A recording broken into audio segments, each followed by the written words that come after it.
So hello, everybody. Welcome. I'm glad you're all here.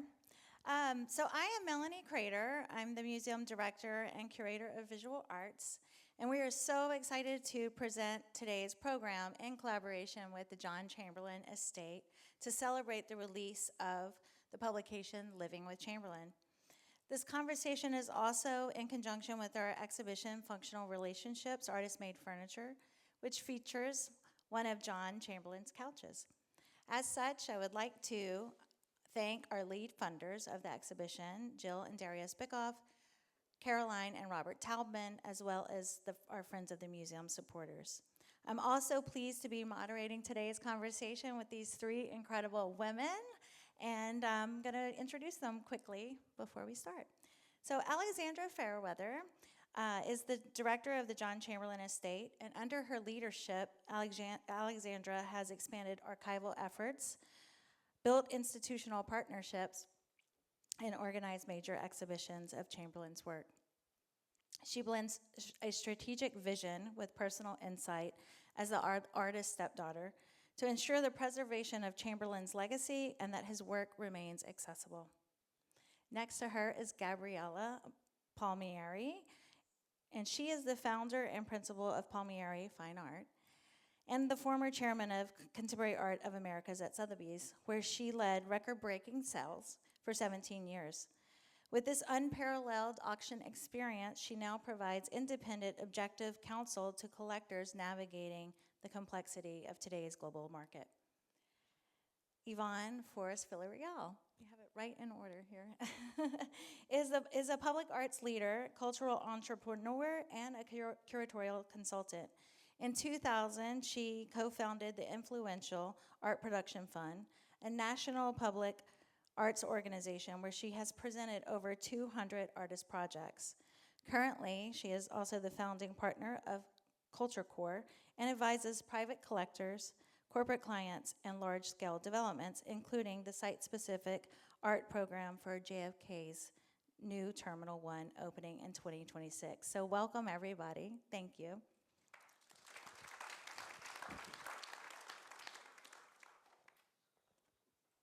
have to get ready for my questions here.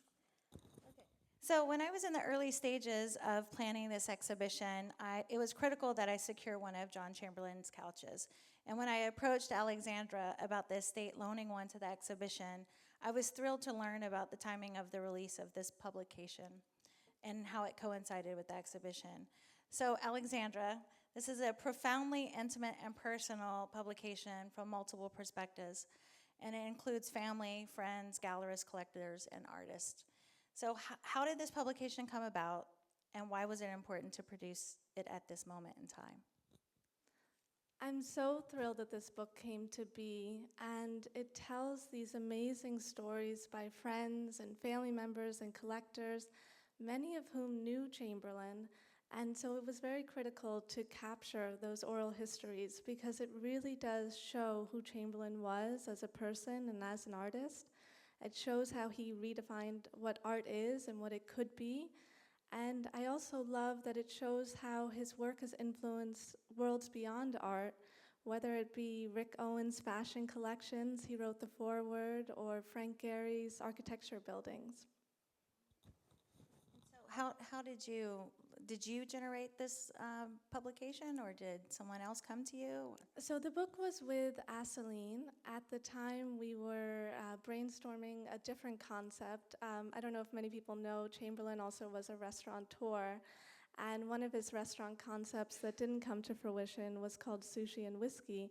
But as we were brainstorming different ideas, I thought, this is something really special to tell stories from the perspectives of collectors. And it really took a village tracking down beautiful Chamberlains around the world and hearing the stories about what those Chamberlains meant to those collectors. Yeah, it's a really great one, so I hope that you all can check it out outside in the lobby. So I'm going to move on to Gabriela. So Chamberlain was an artist, as Alexandra was mentioning. It's really impressive how many people he has inspired. But he's an artist, but he also has a very broad appeal as well. And so why do you think this appeal is so broad for his work? Um, okay, so first, my name is Gabby for a reason, and now you've given me a microphone. So no, just kidding. But saying it is such an honor to be on stage here with these extraordinary women. Yvonne, someone I've looked up to and admired throughout my entire career, and I'd like to address that question by saying the appeal of Chamberlain to collectors, I think, goes back to that. I think Chamberlain, of anyone, and Alexandra and I were talking about it behind stage, is that he was an artist because he was embraced by three singular moments that defined art, post-war American art. Abstract expressionism.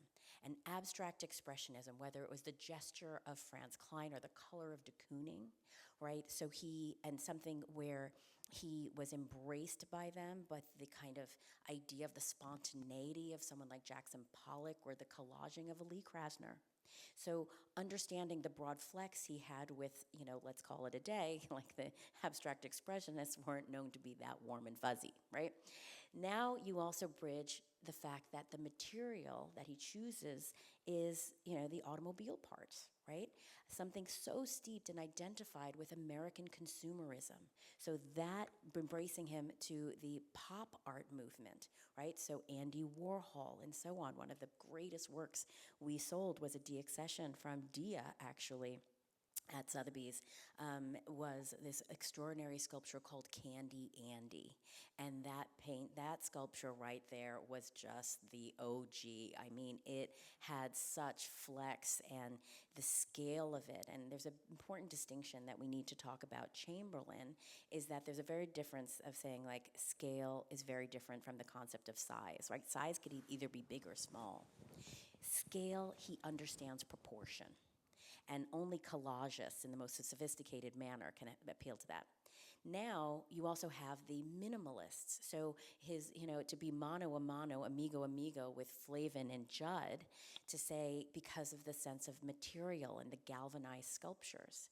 So to say the broad appeal is that, whether it was Chamberlain looking at the 50s, like sculptures like Nutcracker, for example, which still remains the world record, the first time it came from the estate of Alan Stone, which is when I became like a Chamberlainaholic. I became addicted to this idea of Chamberlain because of the story of how John met Alan Stone, who was an attorney, and he's now sitting with a sculpture, and because he had his like lamb chop, he had bell bottoms and like this mullet and like sitting there, and he was put in the mailroom at Alan Stone's law firm because they were like, who is this like yo-yo? Like you can't come upstairs. It's a white collar, law firm. And he was sitting there with a sculpture because he says, I understand you help artists. And that was a kind of incredible moment in 1967. When does he meet Alan Stone? Probably Around 67, right? So it's 1967, and that becomes decade-long friendship. And in Sotheby's at the time, we were entrusted with the estate of Alan Stone, and Nutcracker had 12 bidders on that sculpture. It was extraordinary. So to say that broad appeal is Chamberlain just had the broadest appeal to his peers, and that is not something that kind of that's not something that you can fabricate, that type of authenticity, and he remained authentic in every decade of his practice. Then what about the scale? Because you hinted at the monumentality. Sorry, I shouldn't have used that word. But I think that another thing that is interesting about the publication is that you see these tabletop sculptures and you see these very large sculptures. And I think that a lot of people think that you can only live with them, or only certain kinds of people can live with the sculptures, but they're actually a lot more versatile, in that way, that some of them are smaller and, a little bit more. Yeah, I mean, I think we just all saw it now in New York, right? We saw these big, fabulous, like Chamberlain. Can you imagine? So here he's taking these like at Cedar Tavern, right? And they're just like smoking cigarettes, and he's crunching up a cigarette box. And it was the expansion of that, where then that kind of morphed into these, um, the galvanized sculptures. I mean, how many people here saw the retrospective in 2014, right? 2015? 2015. 2012. 2012, sorry. 2012. How many people saw the retrospective? Don't worry, this isn't an auction. You're not bidding. It's okay. The bid is against you and with you. When you saw that, to create in the round, it really was one of the most beautiful survey shows because you saw it. This is addressing the scale, right? Because you saw it in the round and you saw how he could take metal or take the aluminum foil, and you look at in the smallest 3 by 5 inch scale of painted aluminum foil, right? You had these moments of these small, whether you see it in a collector's home that's been beautifully outlined by Yvonne here, you have a little styrofoam work that blew everyone's mind when it was we established it was at Dwan Gallery, right? At Dwan Gallery, where he's putting all these foam like your mattress. Like, why not? Perfect, Does a whole but those actually were larger and had volume. So whether or not, I think that's what's interesting, and I don't think any other artist, apart from Chamberlain, and not to profile him by the letter C, but Calder, can you be successful? Because whereas Chamberlain was so interested in science, and Calder was so interested in engineering because he trained as an engineer. His father was an artist and an engineer. I think that gave them the confidence and the flex to say, I'm going to, I kind of see it. And that's the title of the show was called Choices. Chamberlain said, I don't have a choice to be an artist. But every choice he makes is so deliberate and calculated that I think that therein allows him the ability to do it, whether or not it's something you're going to hold in your hand or you need a crane to get through that window. Great, thank you.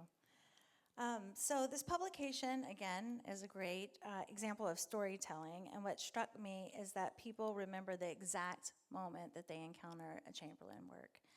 And they also talk about what a profound experience it was. So I will always remember his sculptures, but it was his installation in Marfa in 2009 that had the most significant impact on me, and I was really blown away by the couch. So Yvonne, you have one of the best stories. It's actually a love story, and I was hoping that you would share that with us today. Yes, I will. And thank you, everyone, for being here today. And to my panelists, co-panelists, and our incredible moderator, Melanie, thank you. So, yes, in 1996, I met my husband, Leo Villareal, right at a Chamberlain couch. And I have to go back in time in order to create the setting for this incredible love match that we made. So in 92 to 95, I worked at a really extraordinary gallery, trailblazing gallery called AED, A/D. It stood for Artist Designer, and it was founded by really a brainchild, Elizabeth Kunnick, and sponsored. The gallery had a patron, Peter T. Joseph. He has passed away, but he had a home in the Hamptons, and he was a great supporter of design in general. He had his own gallery. He was a hedge fund guy, but he had the Peter Joseph Gallery that showed like Wendell Castle and Gaetano Pesce before any of these artists or designers were even being acquired, really. So AD, we commissioned artists to create functional objects. So, for example, we did a furniture suite and chandeliers with Richard Tuttle. With Jennifer Bartlett, we made 43 variations of the cylinder vase. We made china with, ceramicware actually, with James Turrell, and on and on. We also did historic exhibitions. So, for example, we had shows with Calder Jewelry, and really showing the long history of how artists have made and created functional objects going back to the beginning of time, really. And I curated an exhibition of artist tables. We had Rauschenberg table, Robert Mapplethorpe tables, we had Merritt Oppenheim tables, and we also represented Donald Judd's furniture. So Judd would come in quite often to check out how we're installing the furniture. We were at 560 Broadway, which was a ubiquitous gallery building in Soho. This is, the early 90s. And when Judd, I sat on a Donald Judd chair for 3 years. That's probably why my posture could be better.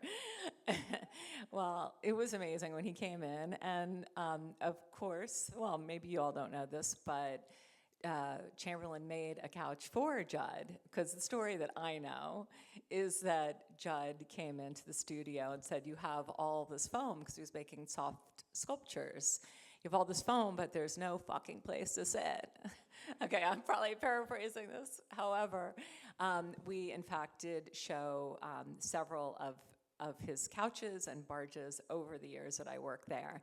And as I was departing in '95 to go start my first company, Yvonne Force Inc., I said to Elizabeth, one day I would love to have a Chamberlain couch. I mean, I can't afford it. I was like a co-check and a hostess at Boulé in the night. I mean, I really just got by on the pennies I was making at the gallery. But I was like, okay, one day I'm going to be able to afford this, and I want a couch. And so I started my company. I have a little office up at Rockefeller Center, and I was invited to go to the Guadalajara Art Fair in '95. And maybe it was the beginning of '96, and I met a gentleman, El Señor Leopoldo Villareal, who was very charismatic, and we got to know each other as I got to know everybody there, and he told me about his son, Leopoldo. You don't know Leopoldo? His son, we speaking in Spanish, so I was like, Leopoldo. And I'm like, no, but a friend of mine, you collect her work. And so I go back to New York, and I call my friend Sarah Vanderlip, who actually still worked at AD. And I said, Sarah, who's this Leopoldo? And you went to school with his son, Leopoldo? She said, that's my friend Leo. They went to Yale Art School together. And so she had, in fact, talked about Leo for a long time. So Elizabeth calls me, it's now '96, and she said, we're having a Chamberlain show. And there's a prototype, and you can have it. I'm going to give you a great discount. Like, I'll give the collector the full amount, and we'll take much less. So it cost $12,500, and I went on a payment plan.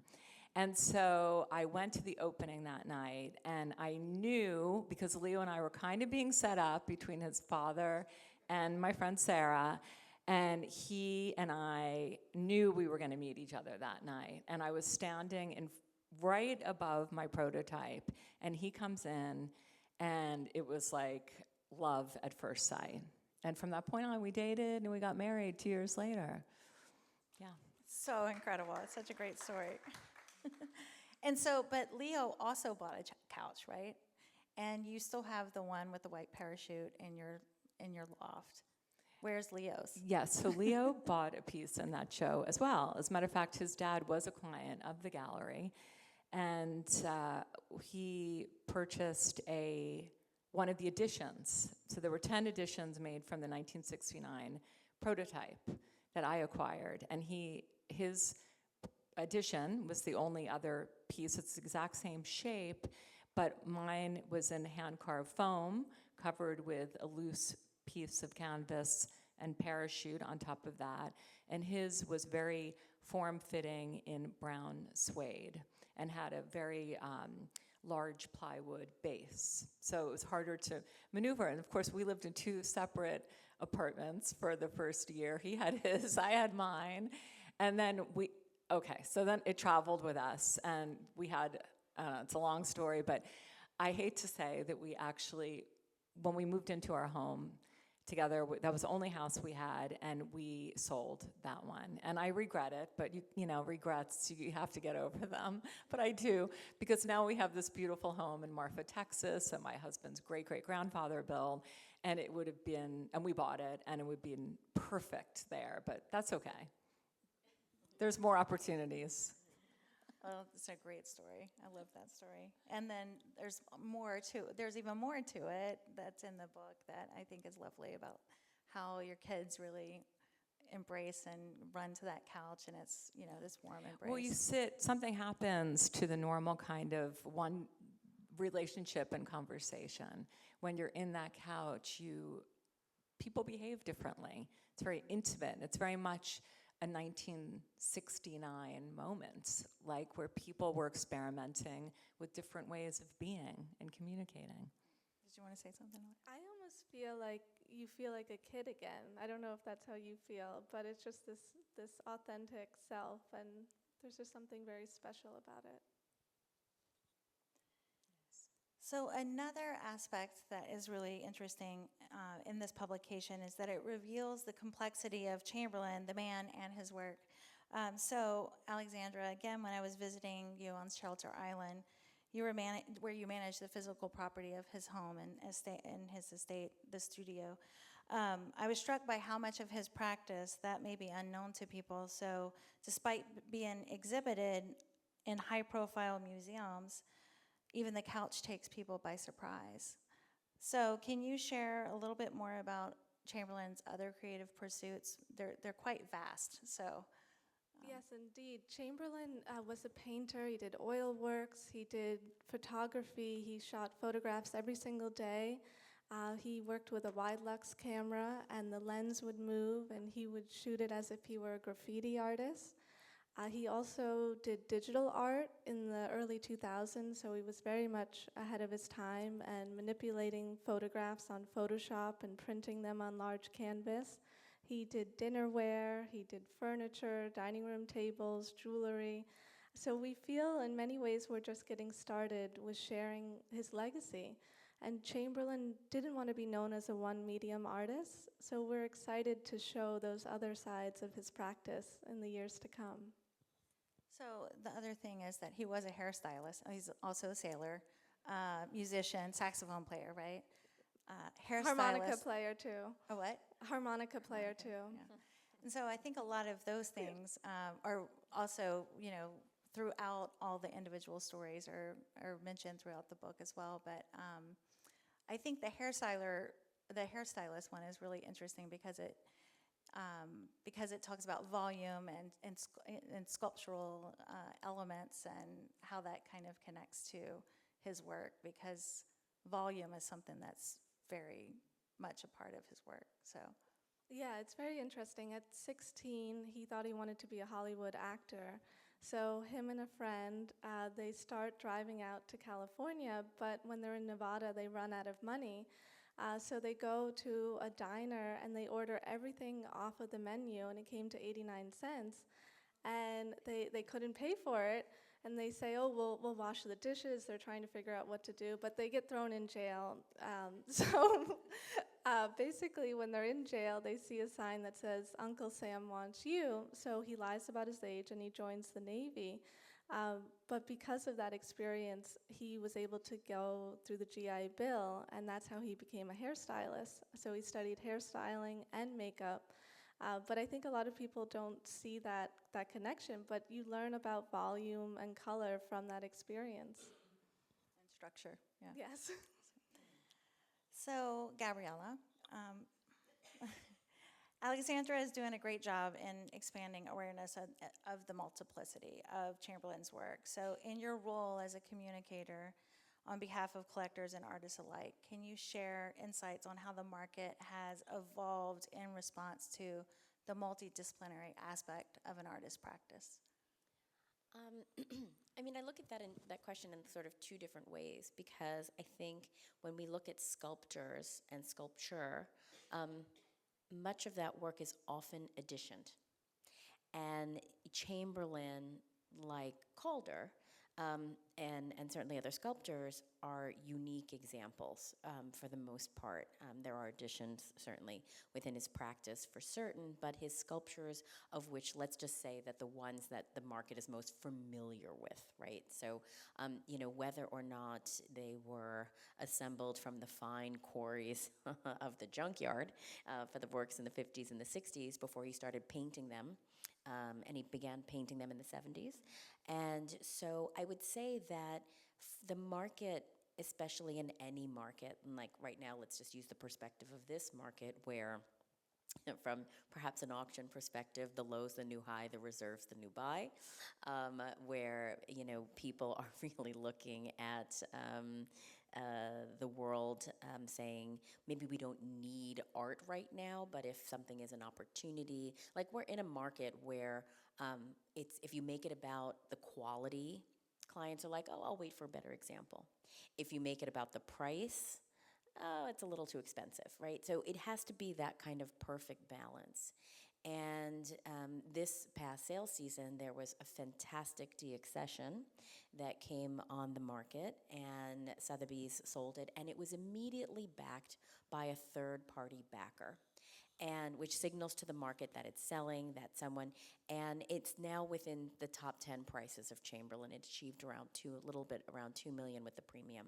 Really beautiful 1962, fabulous sculpture. Surprising deaccession in a surprising season of deaccessions, because you had a seismic deaccession from SF MoMA, you had the deaccession from these institutions. So the multidisciplinary, like let's talk about first the unique aspect. If a client can say to me, to say, Gabby, I love this Chamberlain, well, it's a unique example. It's not just like I'm going to be able to find you another one.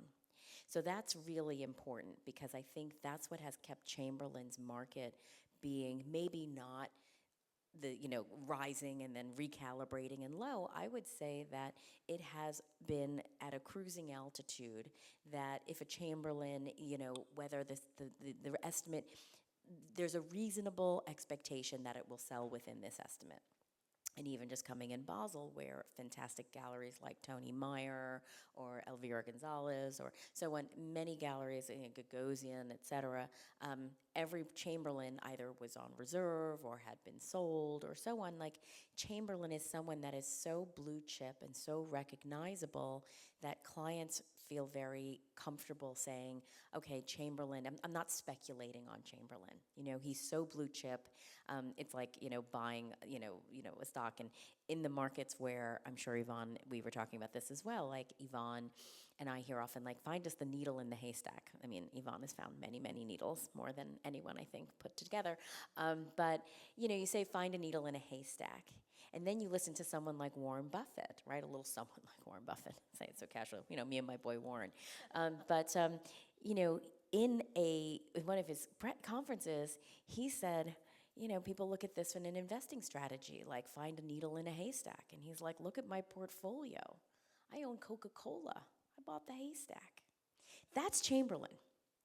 That's Chamberlain to me. And that's how he fits in from, you cannot go to an institution of American art and not see Chamberlain front and center in the conversation, because there are few artists who had that flexibility of saying, like, and let's start with Calder, because it's easy to start with Calder because he was really the bridge of the moderns, right? The abstract expressionists, the abstract creation group, rather, were like, this American will adopt you.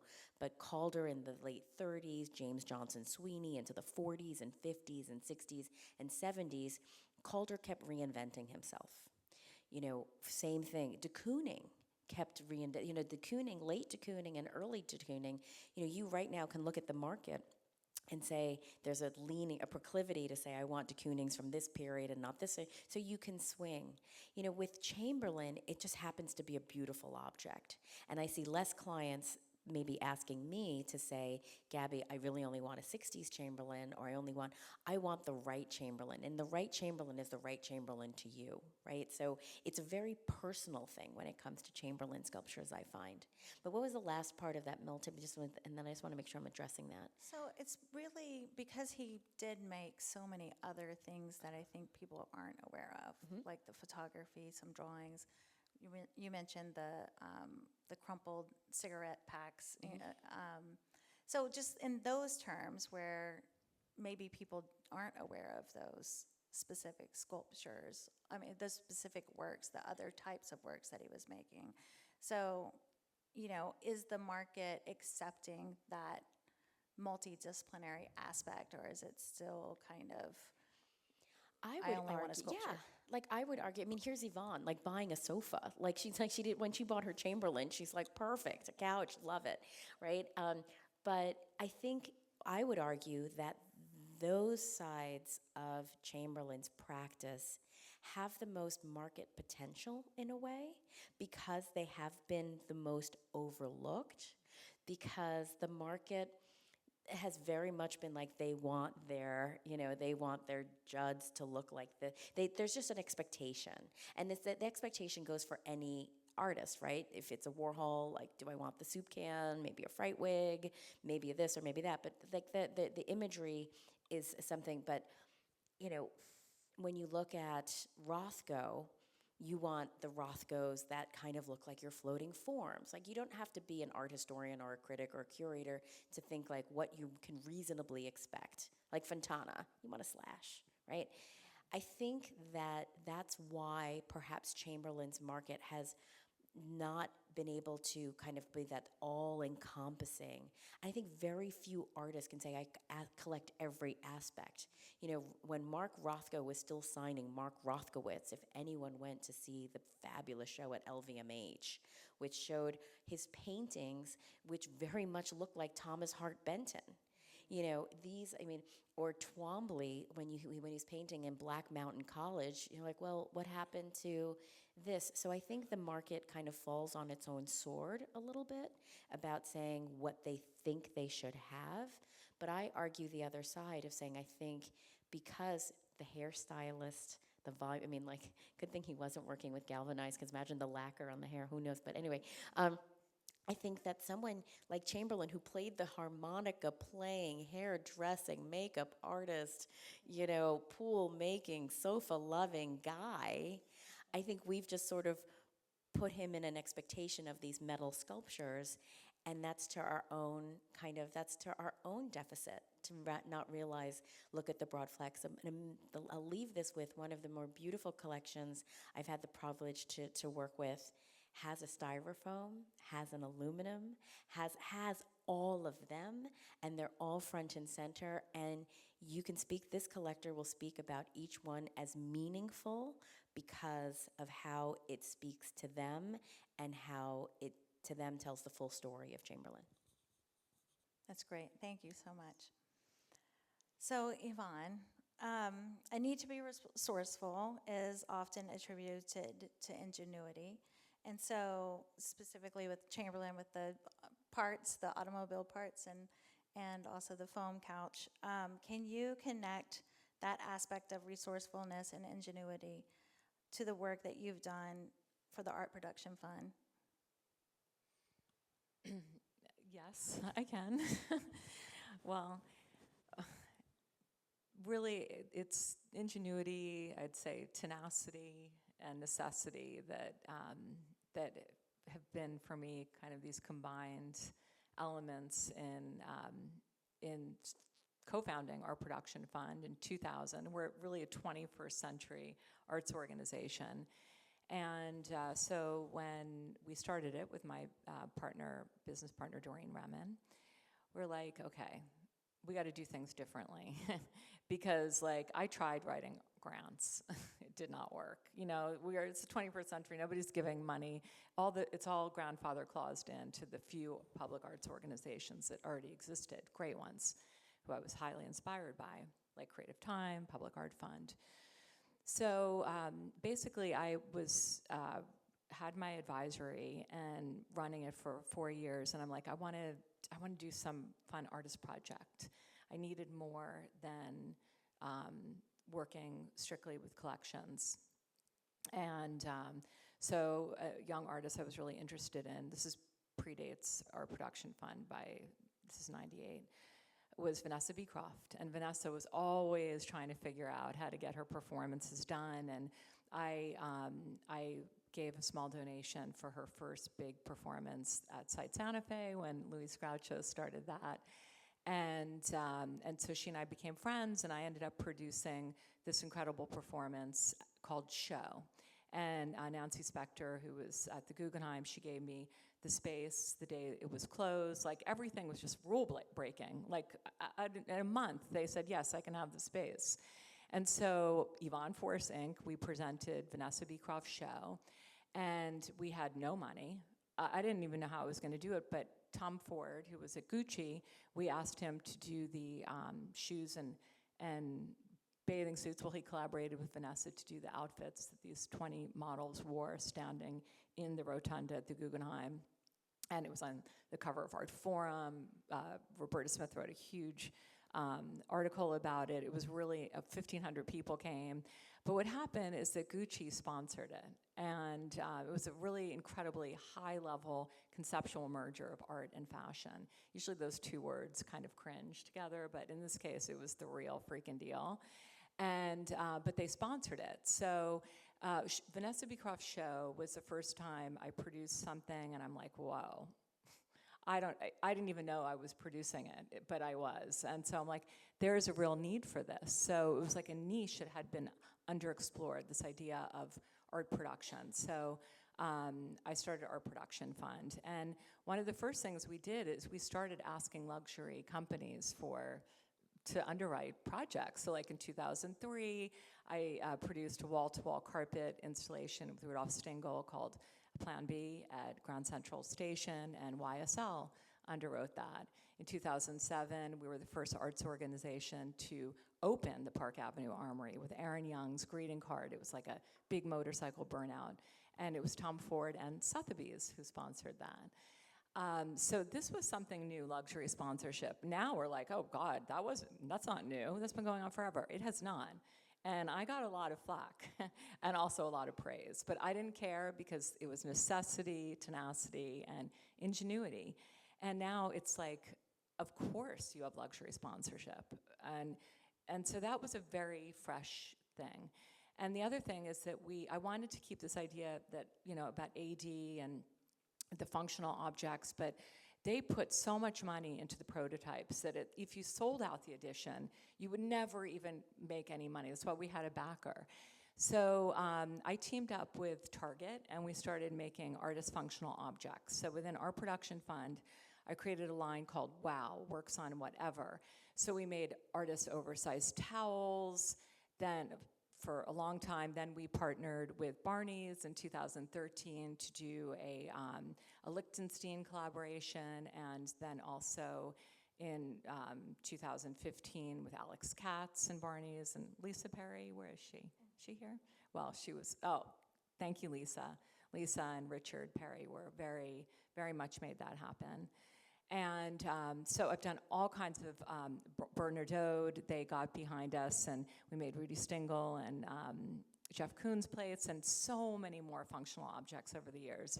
And I would say the third thing, that it was, again, ingenuity, tenacity, and necessity, is that partnership. So with all of the projects, almost all of them, especially the really big ones, we had partners. So we wanted to broaden the platform for the artists and also expand our fundraising capacity.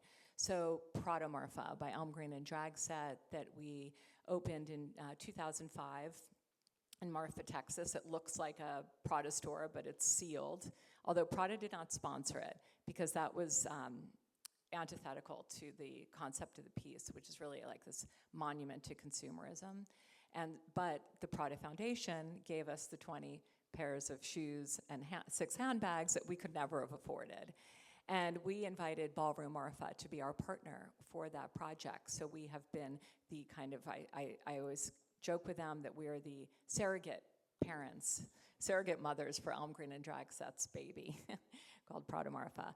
And with Ugo Radonone, 7 Magic Mountains in Nevada, we invited the Nevada Museum of Art to co-produce and commission and present with us. And it's been an amazing long-term partnership. And NARA we did in 2008 on Park Avenue Armory in 2 locations, and in front of the Asia Society and Park Avenue Armory.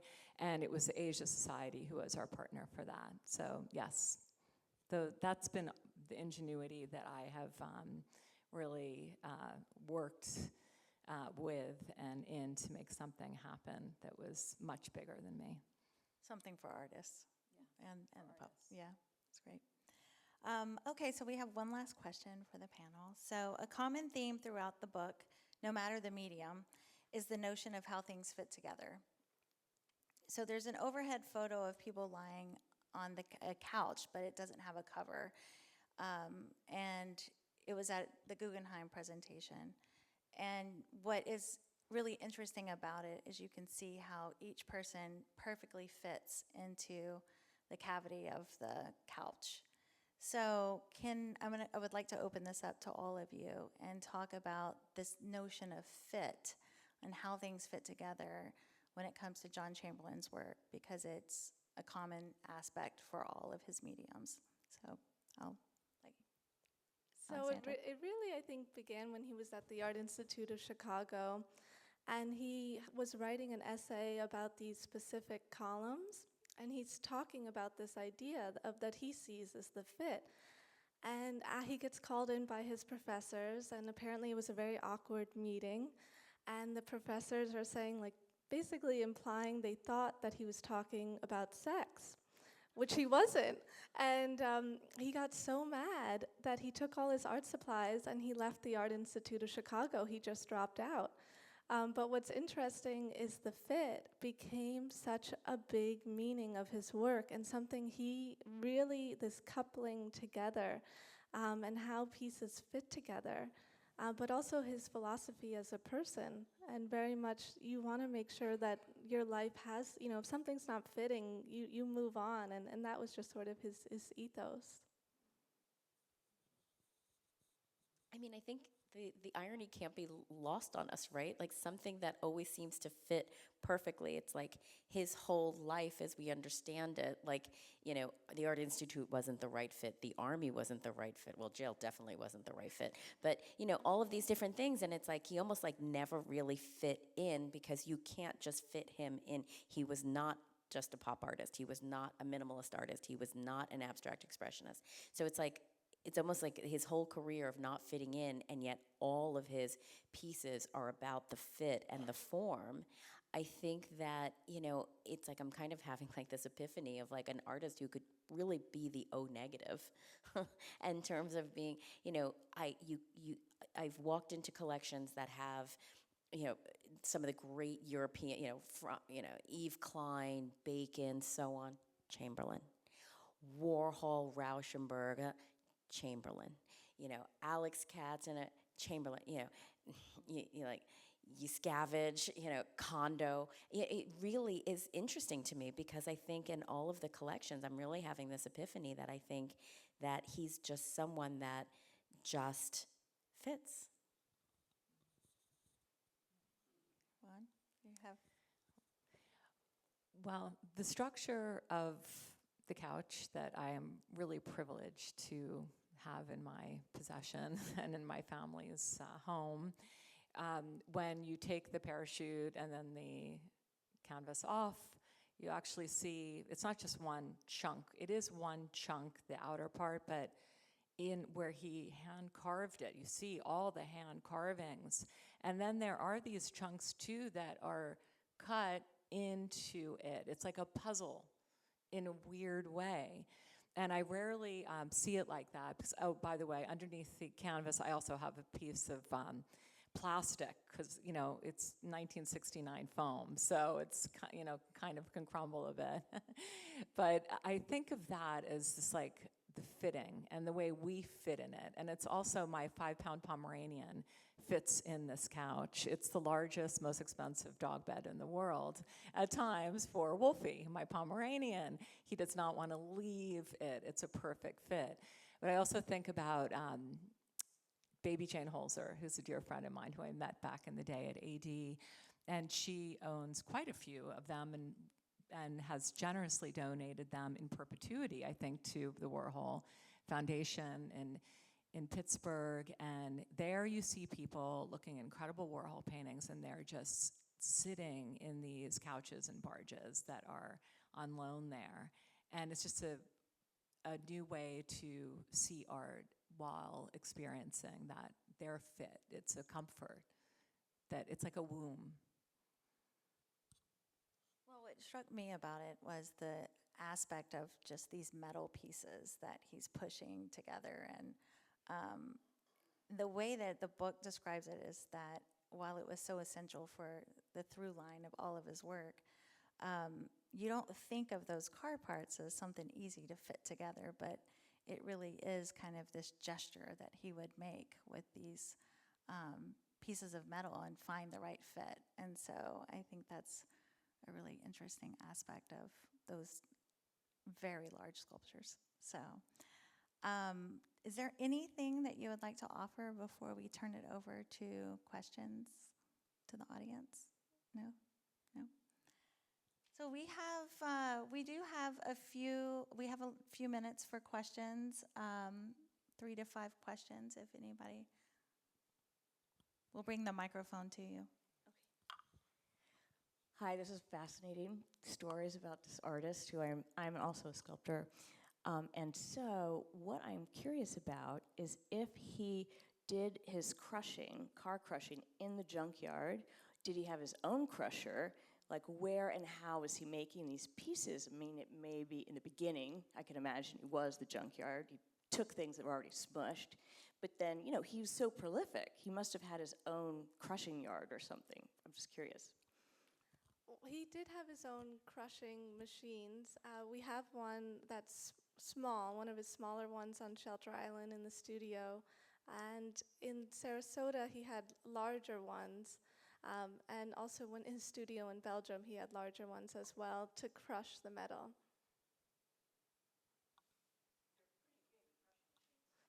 They are, yes, yeah. I love the dichotomy between his couches that are soft and smooth and his car sculptures that are hard and jagged and rough. Can you put in historical perspective which came first, and was one in any way a response to the other? So the metal came first. The foam actually came in a lot of ways out of necessity. One, this idea that he didn't want to be known as a one-medium artist, and he was very much becoming known for his metal works. But the practical reason was he didn't have any furniture. He lived in a Soho loft with no running water, no electricity, became a single dad when his wife passed away, so he was raising his children. And he needed furniture, and that was really how it began. But I think your point about the softness and hardness is a very important one. And in a way, that was Chamberlain. A lot of people would sort of see this kind of rough, strong exterior, but he was also very much this enigma and an intellectual, a poet. He wrote beautiful poetry when he was at Black Mountain College. So that was him. He was hard and soft.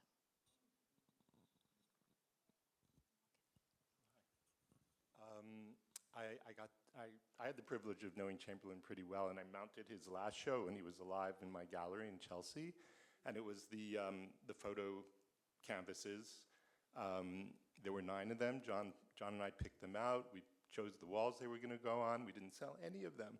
And my first question is, what is happening with those incredible works that he made at the end of his life? They're late works. They have the scale, they have the drama, they have putting together things from daily life, they have the colors, they have everything that makes Chamberlain great, and they're huge, but not a lot going on with them that I've seen. Second question is about the sexuality of Chamberlain. How can you not talk about it? I mean, Alexandra, you did mention that he got thrown out because they thought he was talking too sexy or something. But John, if you go to Marfa and you sit on the couch that's there in the introduction to his permanent installation, and he's showing his movie, The Secret Life of Diego Cortez, he has this statement on the wall that says, "I don't work from form, I don't work from emotion, I work from sex." So he was very explicit about that, and his work is really very sexy in a way. Just 2 questions. What happened to the photo works, and what do you think of his sexuality I agree. in his work? No, I definitely agree. I do think the works are very sexy, and I think the work became very much about that sensual quality.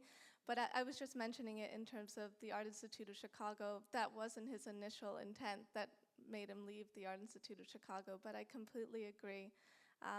You just see it, and people have that instinctual feeling when they feel the works. They have a sensual quality to them. And then in terms of the photography works, first of all, I'm so glad you're here, because I think you really were leading the way and appreciated this medium that Chamberlain really cared about. He was so passionate about those ink on canvas works. And it's interesting for me now, as I bring collectors to the studio, it's almost like the world had to catch up to him. And he talked about that a lot too, even with his foam works. When he did that Dwan show with the foam works, everyone they couldn't understand it. And he didn't understand why. And then it took about 50 years for everyone to really get it. But I see that now. People come and they are so blown away by that body of work. And we actually are in talks about doing a museum show in Germany for next year dedicated to that body of work. So I hope that we can continue to share it. Ned, what? Here we go.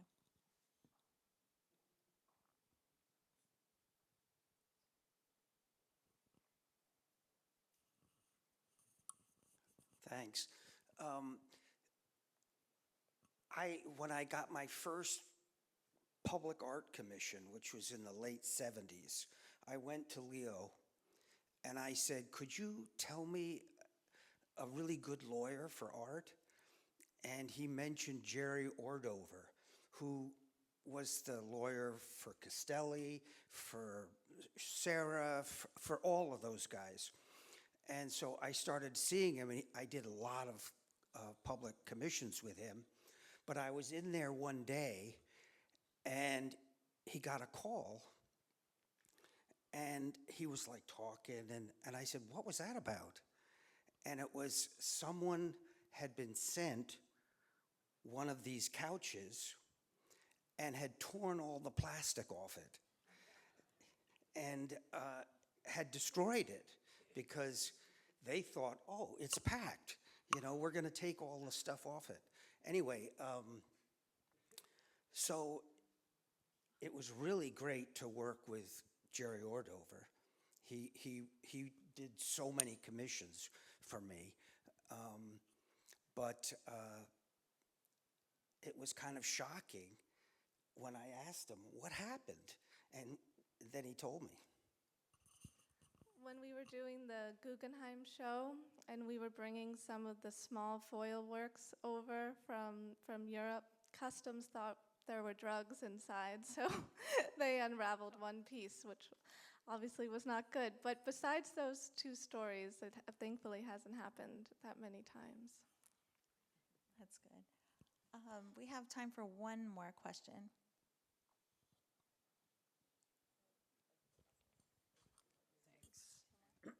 Hi. So is the estate public facing? Is there a website or exhibition space? Yes, there's a website, and we maintain properties on Shelter Island, which are private, but we do occasionally open our doors. We've had visitors from the Guildhall come, and collectors, and also curators. But what we've really been trying to do is to share more about Chamberlain's legacy through projects such as the ASSOULINE book, and also through social media as well, and of course through exhibitions. Oh, well, go to johnchamberlain.co and send me a message. Okay, one more. Okay, Francine. I was wondering if you could expand. You mentioned briefly that when he was doing photography, he used a wide lux camera. And if I understood correctly, you said he did it like a graffiti artist? Yes, Can you expand on that? So Larry Bell gave him this wide lux camera, and it's a unique looking camera. It's like a large rectangle, and the lens moves. And then he would take his arm, and while you not only have the lens moving, he's shooting as if he's like a graffiti artist spraying the paint. And you get these really unique abstract pictures. And they're just incredible. And I think his photography practice really, it needs a strong look. Donna DeSalvo did a beautiful show already quite a while ago that really just talks about how this is revolutionary in terms of photography. Well, thank you all so much for your time today and sharing your insights and your stories. It's been really great and good to share this with everybody. Do you want to? Oh, just thank you for having us, and thank you all for coming. Yeah, thank you so much for coming. Thank you so much. So, Living with Chamberlain, the publication is for sale in the lobby. And the other thing is that we'd love for you all to go and see the Chamberlain couch in the North Gallery and, try to take a little spin, and we're going to try to see how many people fit on the couch, right? Yes, Okay. let's do it. That's Let's what see we'd how love many to can do. fit So on. join us if you'd like With to the participate. theme of the fit. Huh? Yes, with the theme of the fit. Yes. Thank you all. Take care. Thank you.